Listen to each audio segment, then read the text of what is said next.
talk about and try and utilize sub marathons pretty regularly.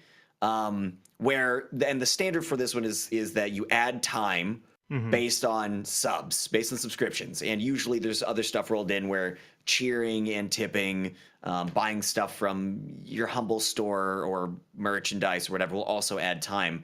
What do you guys think about this? Just open question. What do you think?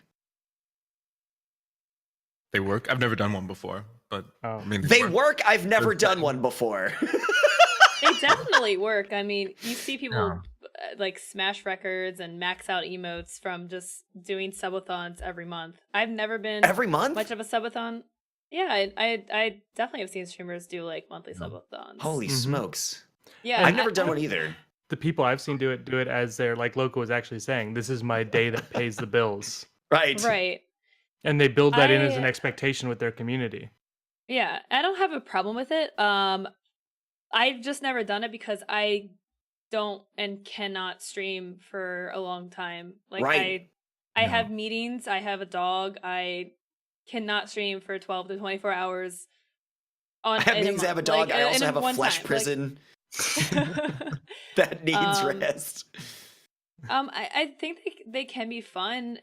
Like it's kind of one of those things where it was like a fad and a lot of people did it, and then people were like, okay, well, I've seen this before, right? It kind of reminds me of the Bit Cup and the Bit Boss. You guys remember those when they first came out? Everyone had a cup and it was so much fun and the bits would bounce around, and then that stuff, like, it does get old, right? It's like you've seen it before. So I think you're seeing more people take the idea but do like more interesting things, like kind of like your sellout streams, Hunter, where you have different goals and incentives, and it's more than just sub and the stream is 5 minutes longer. You can take away time, you can add time. There's different sub goals, stuff like that.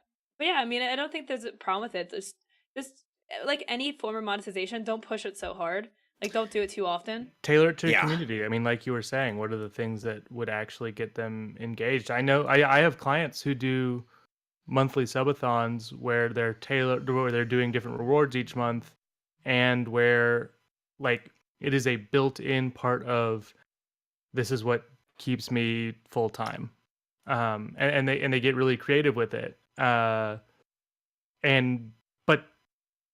they test that too. Right, they aren't just running on autopilot with it. They're changing things, different incentives.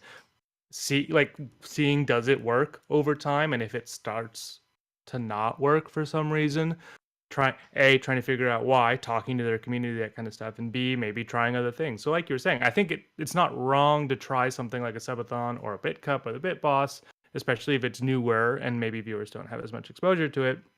But actually test it, run it as a test for your business, and this is. I think these are things that you do once you're already fairly established, right? But right? Because first of all, because your data that runs at a time. Yeah, well, and your data is also terrible. 20 minutes in, If you've got 10 viewers, your monetization data is terrible because one single individual has such a big impact on it that it's kind of useless data at that point. It's also like more straining on a smaller community. Like to be like, guys, we need to hit this goal. Like, fatigue is very real. And you're only appealing to like 10, 20 people in the chat, and of those people, less than half are probably like subbing or giving you money, right? So it's like like a subathon can be very straining on a community. It's definitely not something you want to do when you're just starting or you have like a small community. Well, and there's a bunch of pressure on the broadcaster too, right? Like when you're feeling it.